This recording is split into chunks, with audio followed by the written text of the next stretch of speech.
Oh, good job, Gil. That's a long time. I'm at 50 minutes.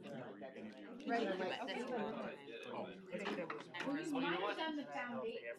I'm gonna like let off fireworks or something to like. But if you were listed on the grant reviewer roster. I'd like to call to order the Cuyahoga County Region 3 One Ohio Advisory Committee meeting of Tuesday, May 14th, 2024 at 2:39 p.m. Nice to see everyone. Roll call, please.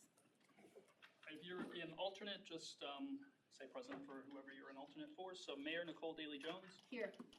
Dr. Erica Steed, Chris Ronayne, Brandy Carney, Here. David Merriman. Here.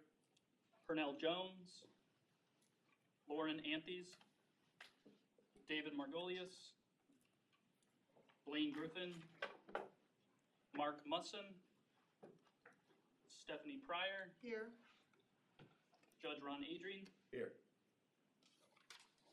Michael G. Riley, Here. Mayor Tim DeGeeter, Here, Bob Corey on his behalf. Ernie Vargo,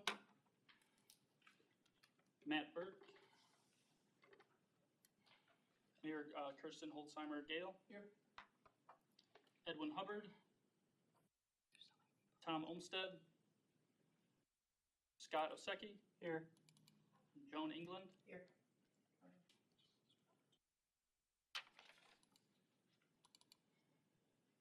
10 members present. Two more. There's a couple people who I did not hear, they wouldn't be here, so maybe they're running a little behind, but. Thank you. Do we have a quorum? We do not at this moment have a quorum. Right now, the only action item to be voted on is the approval of the minutes of our February 21st meeting. So at this time, if there are any additions or corrections to the minutes, we could take them, but we will not be voting to approve them at this moment. Seeing no additions or corrections, public comment. Is there anyone here today to speak for public comment? No, there's not, Mayor. Thank you. Can I ask you a question on the minutes and just quorum? Yes. How many do we need? Do we need to rustle up some votes from upstairs just to have a formal meeting and to approve the minutes? I believe you would need two more. Right. I think it's just a simple majority for this committee. So you would just need two more. It's a 21-member committee. I know, Chris, I can text them to see if they'll come down. I could text Joe, see if Joe Yeah, can send something that's down. All right. Thank you.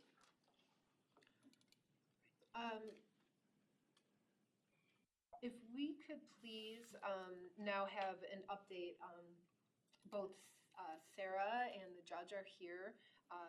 If we could get an update from our state's foundation board. Well, I'm Ralphie from Christmas Story. Sorry.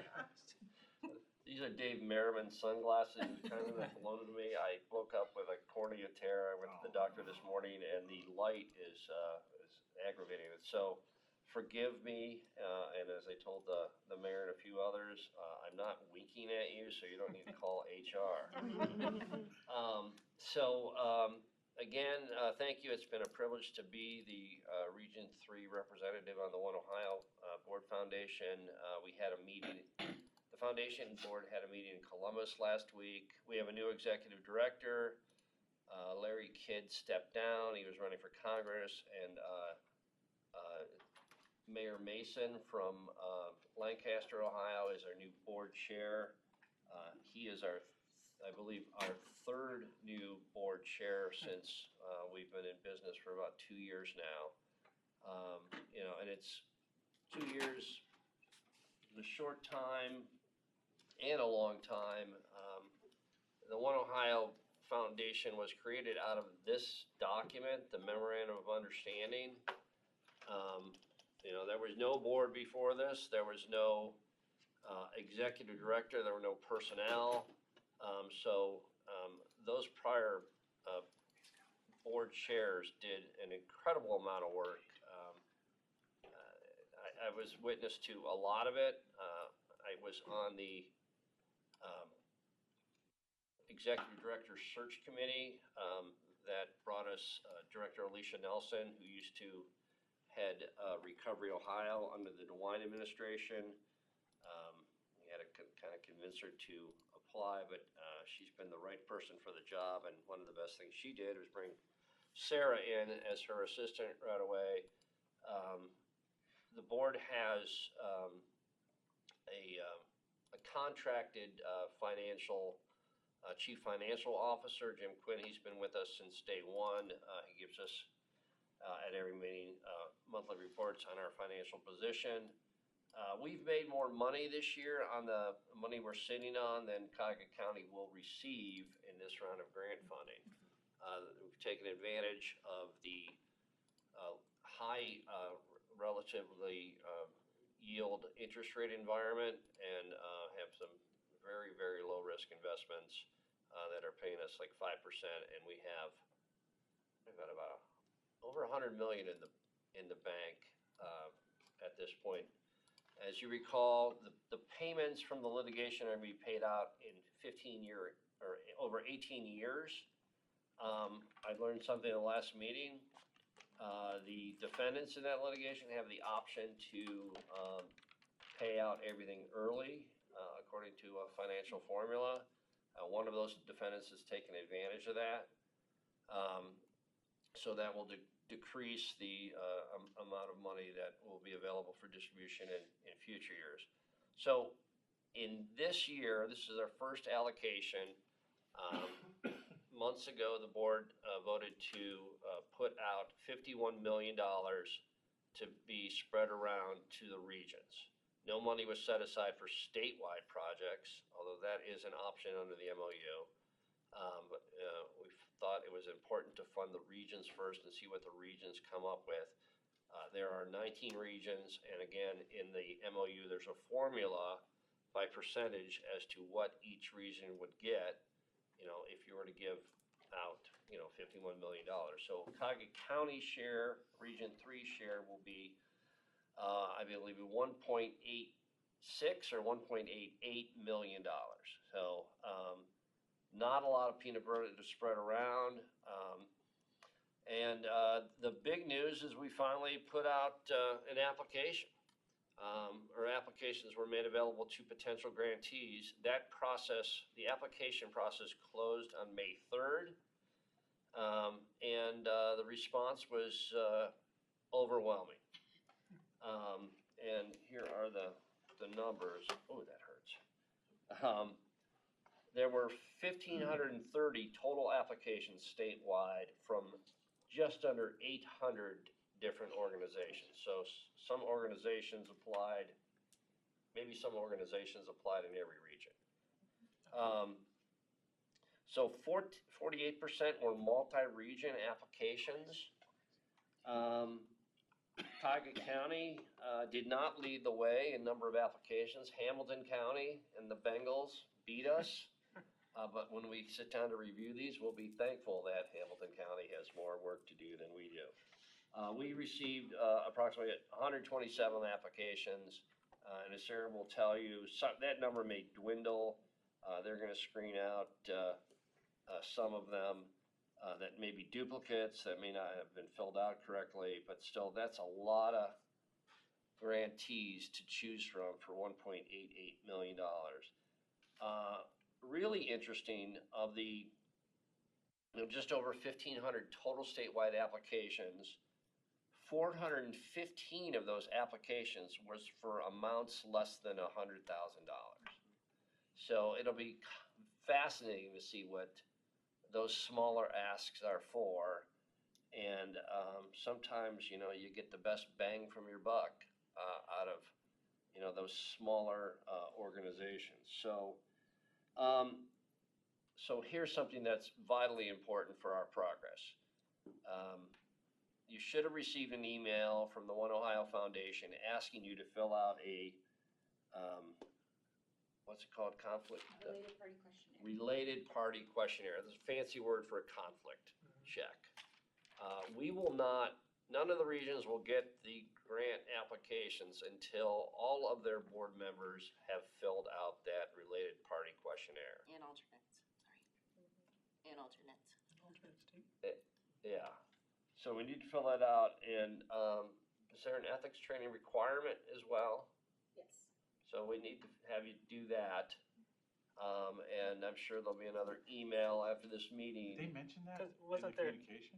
Yeah, in the didn't it say like if you application. had one within I the filled out last the thing. 12 months or something like If that? you've Yes. taken one recently. Yes, I've taken Um, two, so, okay. Yeah. And yes, it is in the attestation part of the related party Yeah. questionnaire. So the ethics I must have glacier. training is about an hour, but the related party questionnaire is simpler, and that must be filled out in order for us to continue with our progress. We have an expert panel statewide. They'll come into play after this board votes as to what applications it wishes to submit to the One Ohio Board. But the MOU called for, I believe, 8 members of the expert panel, or is it 9? So that has been filled out. So we have an executive director, we have an expert panel. I'm on the grant, what's it called, grant review committee? Oversight committee? Yeah, I'm on that one too. So, and that's been headed by the former dean of the Ohio School of Social Science, Tom Gregoire, who is a great guy to work with, and I really enjoyed that. So, I learned recently that my term as a board member is coming to an end at the end of June.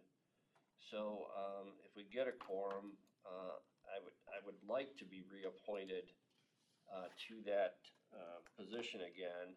I've done a lot of work. I've been very involved in it.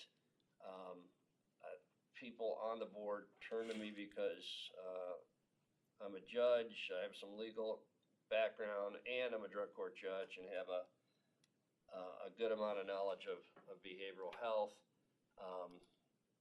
It's a 29-member board, it's a big board, and, many of the members are there because of their political position.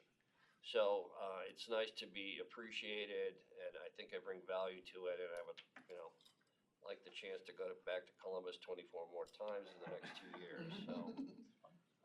If you have any questions, I Sarah just can- wanna say, thank you for, so many times the judges went down there and while this process was being figured out over the last year and figured it out, so I just wanted to acknowledge that and thank you for, even when there were a lot of unknowns, you participate, and like you said, I always hear from you, and so you really care about it, which you really see, so thank you. Amen. it's actually, and I may have said this in the meeting before, I went down thinking, maybe cynically, that this would be a repeat of the tobacco litigation. Because I did look up, who was on the board, and I saw it's politically heavy, it's Republican heavy. The Attorney General and the Governor both had appointments. But I have to say, I've been really impressed by the desire of the board members to do the right thing and respond and try to get this money to where it will help people. And, I appreciate your being involved in this, because, without you guys, we'd be nowhere either, so, thanks. Thank you, Judge. Sarah. Hi, everyone. Sarah Anstein, Director of Partnership and Outreach at the Foundation. I don't know that I have much more to add. Judge did a great job kind of recapping what we've been up to.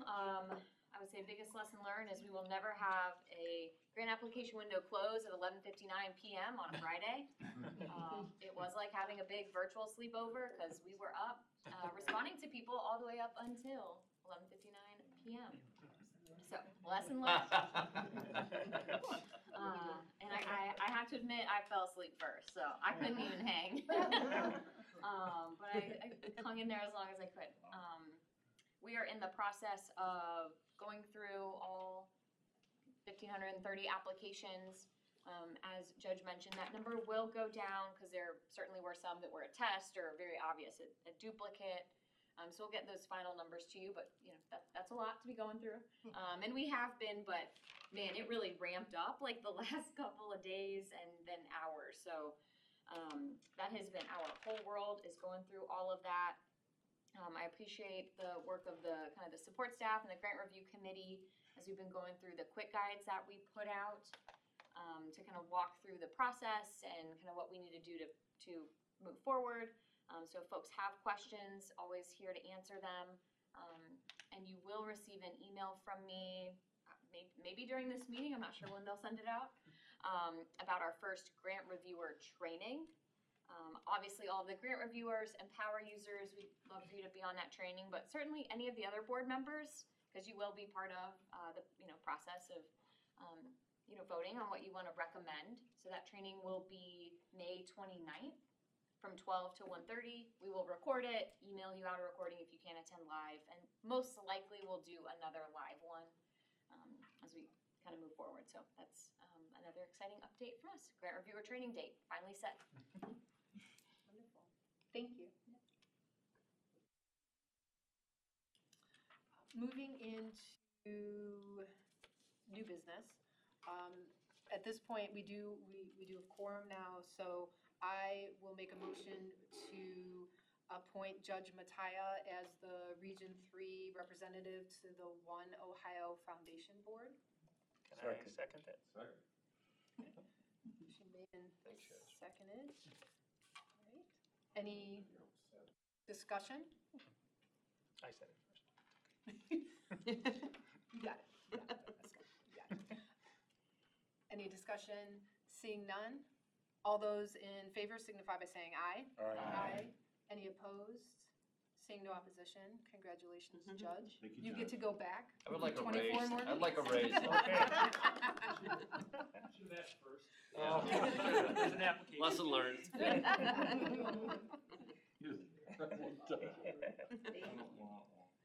Okay, and Brandy, I will hand it over to you now. Thank you, Mayor.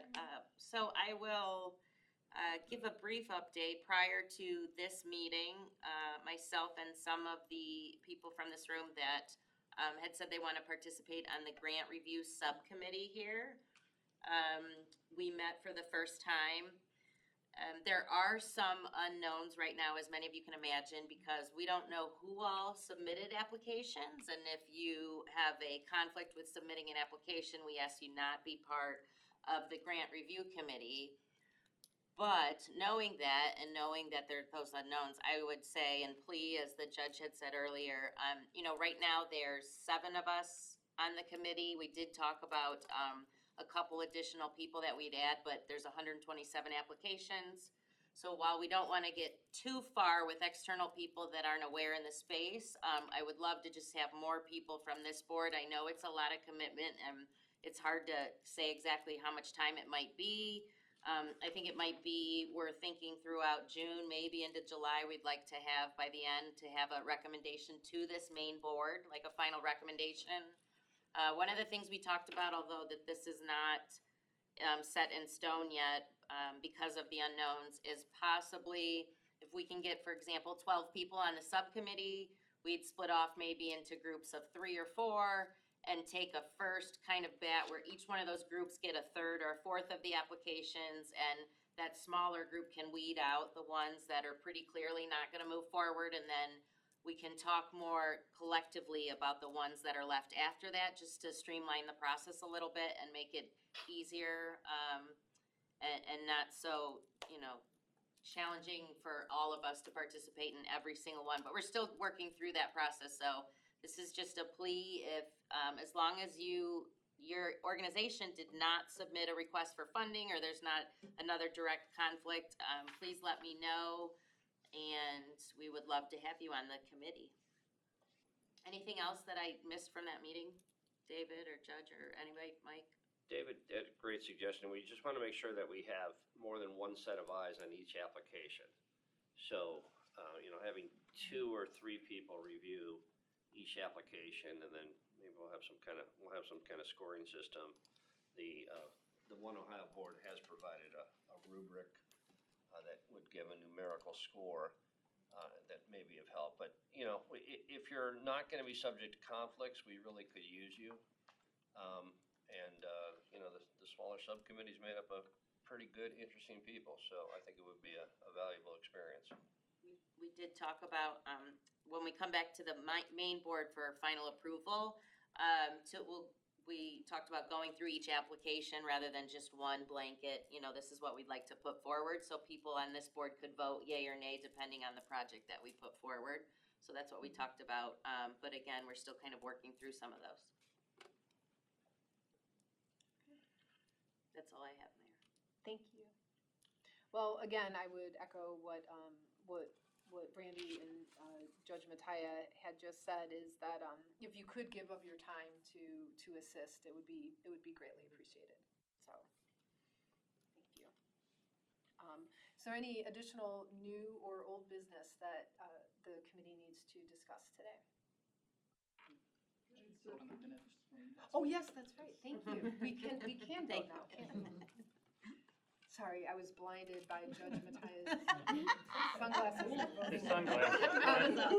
It was the Red Ryder 88. We did it. If we could please circle back to the minutes from February 21st, 2024. Were there any additions or corrections that needed to be made? Seeing none, is there a motion to approve? So moved. Second. A second. All those in favor of approving the minutes from February 21st, 2024, please signify by saying aye. Aye. Any opposed? Seeing none, the minutes are approved. Our next meeting date is Tuesday, August 20th at 2:30, which seems like a far way off, but it will be here before you know it. Oh, I'm sorry, Mayor, what was the date? Tuesday, August 20th, 20. Thank you. Sure. Mayor or Brandy, I'm the sorry, please question go ahead. about the conflict statement and our alternates are required to fill out that form as well? And do you know, did they get a notification? We talked about that and we weren't sure just prior to this meeting, so after we'll make sure to send it out to everybody and then the state was gonna follow up, That but would be only if you have a alternate on record? that's correct. Yeah. Okay. Yes, they were on the roster. If they were on the roster. Correct. Just in case it came down to the day of, yeah. Sure. Yeah. About that. Mayor, I see a counterpoint sent out by Kevin, So we already have it. already existing, by the way. Nice. Thank you. Nice. Yes, Judge. So there's an ethics training that we all have to undergo? There's a requirement, I think they said if you hadn't taken it in the last 12 months, and please correct me if I'm wrong, Sarah, then they ask that you take an ethics training. They're not asking for the certification, but they ask, there is a link that they provided to the State Ethics Commission. It's about a 30-minute training, and we can re-forward that out after this meeting in that email also, Judge. Okay, thank you. Thank you. Okay. Seeing no further business before our committee, is there a motion to adjourn? So moved. Seconded, Brandon. All those in favor of adjournment signify by saying aye. Aye. Any opposed? Seeing none, we will adjourn at 3:02 PM.